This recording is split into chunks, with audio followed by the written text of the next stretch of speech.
বর্তমান সময়ে আমাদের লেবু গাছের অনেকের প্রচুর সমস্যা দেখা দিচ্ছে। কারোর গাছের পাতা আমার মতো এরকম অবস্থা হচ্ছে, কারোর গাছের নতুন গ্রোথ দেখা দিচ্ছে না, যেন মনে হচ্ছে গাছ মরো মরো, গাছের গ্রোথ সম্পূর্ণ শেষ, গাছে আর নতুন করে ডালপালা ছাড়ছে না, বা যাদের বারোমাসি লেবুর গাছ ছিল তাদের গাছে ফুলের কোনো চিহ্ন মাত্র নেই। আজকের ভিডিওতে আমাদের এই লেবু গাছের একটা স্পেশাল খাবার নিয়ে আলোচনা করব এবং সঠিক পরিচর্যা নিয়ে আলোচনা করব, যেটা করলে মোটামুটিভাবে আমরা ছাদ বাগানের মধ্যে, ছোট্ট জায়গায় টবের মধ্যে বা জিও ব্যাগে বা গ্রো ব্যাগের মধ্যেও আমরা প্রচুর পরিমাণ লেবু ধরাতে পারবো। নমস্কার বন্ধুরা, আমি অনিশ, তোমাদের প্রত্যেকে স্বাগত জানাই আজকের লেবু গাছের পরিচর্যা বিষয়ক ভিডিওতে।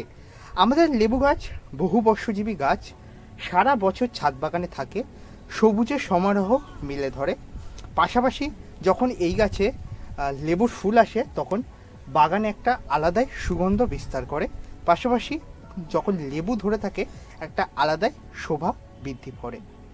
আমাদের বাগানে যখন লেবু গাছ আমরা প্রতিস্থাপন করব, ঠিক সেই মুহূর্ত থেকে আমাদের সঠিকভাবে পরিচর্যাটা শুরু করা দরকার, কারণ লেবু গাছ অনেক দিন ধরে বাঁচে এবং আর এই লেবু গাছের মূল যে নষ্ট হওয়ার কারণ সেটা কিন্তু এই গাছের প্রতিস্থাপনের মধ্যেই কিন্তু লুকিয়ে রয়েছে। আমার এই গাছটি দেখতে পাচ্ছ একটা বড় 12 ইঞ্চি বালতির মধ্যে রয়েছে। এটার ক্যাপাসিটি হচ্ছে 20 লিটার। তো 20 লিটারের বালতির মধ্যে রয়েছে। লেবু গাছ অনায়াসে যে কোনো জায়গায় হয়, তা এরকম প্লাস্টিকের জায়গা, মাটির জায়গা, টব, গ্রো ব্যাগ, জিও ব্যাগ, যে কোনো জায়গায় খুব সহজ হয়, কিন্তু এর জন্য যেটা মূল দরকার সেটা হচ্ছে মাটি। এই মাটি আমরা বানাতে গিয়ে সমস্ত সময় যেটা ভুল করে ফেলি, যে আমরা জানি অন্যান্য ফল গাছ একটু এঁটেল মাটি বা একটু শক্ত মাটি পছন্দ করে, তার জন্য কিন্তু আমরা বেশিরভাগ সময় ভুল করে ফেলি। কিন্তু লেবু গাছের ক্ষেত্রে সেটা কখনোই খাটে না, কারণ লেবু গাছ এমন একটা মাটি চাই যে মাটির মধ্যে খুব সহজে শিকড়ের বিস্তার ঘটাতে পারবে, এবং গাছে শিকড়ের বিস্তার যত ভালো ঘটাবে ততই কিন্তু গাছের তত্তরিয়ে বৃদ্ধি হবে। এই যে নতুন গ্রোথ, এই যে নতুন কচি পাতা, এই সমস্ত কিছু বেরোচ্ছে, এর পেছনের কিন্তু মূল অবদান রয়েছে আমাদের গাছের শিকড়ের বিস্তারে। আর এই শিকড়ের বিস্তার আরও ভালো করার জন্য আজকের আমার এই স্পেশাল খাবার নিয়ে ভিডিওটি। এই খাবার নিয়ে ভিডিওটা তোমরা খুব কম জায়গাতেই পাবে, কারণ এটা নিয়ে অনেকে বেশি কেউ আলোচনা করে না, কারণ এই খাবারটা এবং এই জিনিসটা আমরা অনেকেই ব্যবহার করি না আমাদের বাগানের ক্ষেত্রে। অনেকে এই জিনিসটার বিরুদ্ধে রয়েছি, কারণ অনেকেই বলো এটা রাসায়নিক জিনিস, অনেকে বলো জৈব জিনিস, মানে একটা দ্বিমত পোষণ হয়। তার জন্য কিন্তু অনেকেই আমরা এটা ব্যবহার করে থাকি না। পাশাপাশি আমাদের লেবু গাছ আমরা অনেকেই দেখেছি যে কারোর বাড়ির উঠানে, কারোর বা বাগানে রয়েছে লেবু গাছ, কোনো যত্ন করতে হয় না, প্রতি বছর ঠিক ফলন দিয়ে যায়। আমরা সেটাই ভেবে নিই এবং আমাদের ছাদের মধ্যেও গাছের কোনো যত্ন নিই না।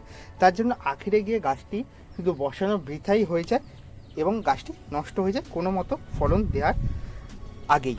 চলো আজকে এই লেবু গাছের খাবার তৈরিটাকে দেখে নেওয়া যাক। লেবু গাছের জন্য প্রথম আমাদের খাবার বানাতে গেলে দরকার পড়বে একটু পরিমাণ জলে। গ্লাসের দিকে লক্ষ্য দেবেন না, কারণ এটাতে আমি কিচেন ওয়েস্ট কম্পোস্ট তুলেছিলাম। তো ফ্রেশ মানে একটু জল নিয়ে নেবেন, জলটা ফ্রেশই কিন্তু দেওয়া, বৃষ্টির জল।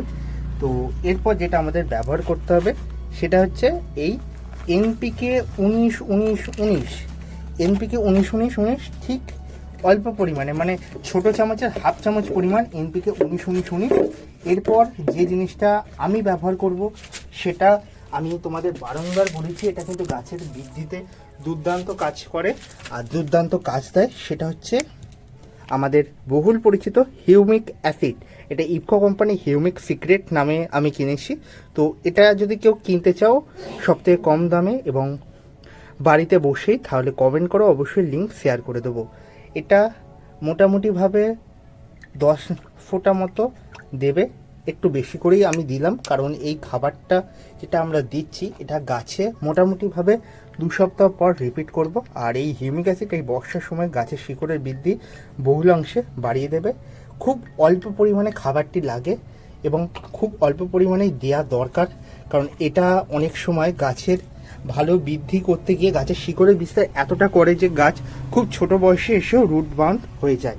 তার জন্য কিন্তু গাছে অনেক সময় ফলন দেখা যায় না ঠিকভাবে।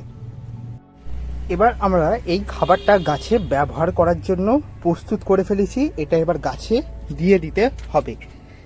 খুবই অল্প বিস্তর লাগে, একদম সামান্য পরিমাণে আমি দিচ্ছি, কারণ এই খাবারটা লিকুইড খাবার, গাছ খুব দ্রুতর সাথে গ্রহণ করবে। পারলে সপ্তাহে 2-3 দিন বা এক সপ্তাহে একবার দিতে পারে, যাদের যেরকম ইচ্ছা, কারণ এটা অতিরিক্ত দেওয়ার দরকার নেই।